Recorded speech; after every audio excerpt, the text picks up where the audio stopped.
Hi guys, Maggie here. I'm bringing you a process video. This will be my first process video ever.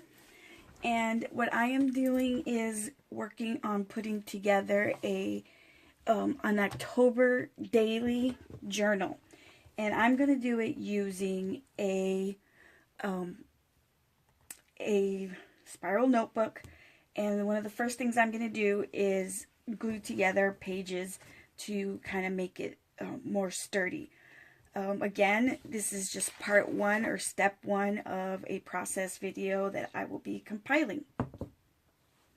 And in here what I have is just Elmer's glue and water. This is like my version, my cheap version, and I'm sure it's been out there forever. It's not a new thing of decoupage glue or whatever, and I use a 1:2 ratio. So I take whatever size, if you use a cup of glue, you use a 1/2 cup of water. That's the ratio that I like, especially for this, because it makes it thin enough, but it's still a little bit thicker. I do believe this will finish flat or matte and not glossy, but don't quote me on that. And I'm just stirring it because it kind of settled on the bottom. I keep it in this jar, the spring-loaded jar kind of thing. And yeah, I've had this particular mix was in my attic for about 2.5 years before I just discovered it a couple days ago. So it holds up nicely. And I'm gonna take a big brush here and just dip it. And I'm going to kind of start a little back. So I'm going to give myself maybe 6 pages.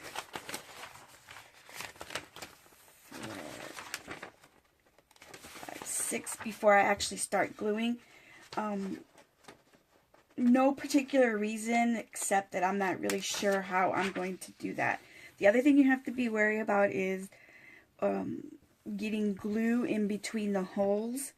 The only reason I say that is because if it bleeds through, it's going to connect all your pages. Now, you may want that, in which case you'll just have to kind of bend at the red line of your notebook.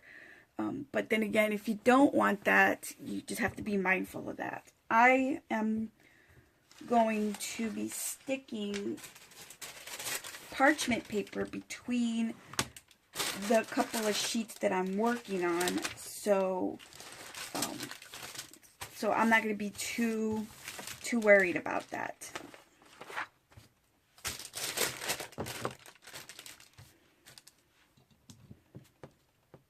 Put this over here.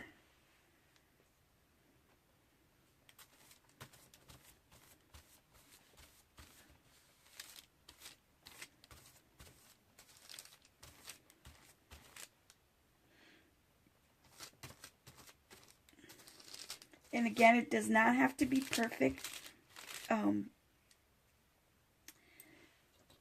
because you're going to be adding to this and doing other things to it. Some of them I might even leave like the sides open and kind of create little pockets for them. So yeah, it's going to vary from page to page, pages to pages, I guess. Okay. And that's what I'm going to be doing with all of the pages. Now, this is going to take time because, of course, we have to have dry time in between them. So this is not something that you're going to do right away. Again, I'm doing this for my October daily. And I'm going to I think, the after effects here of having, like, the crinkle paper. Again, I'm not going to worry too much about this because there's going to be stuff that goes on top. This is just going to be to create my base for my October daily pages. So there you go. Thanks, guys. Bye.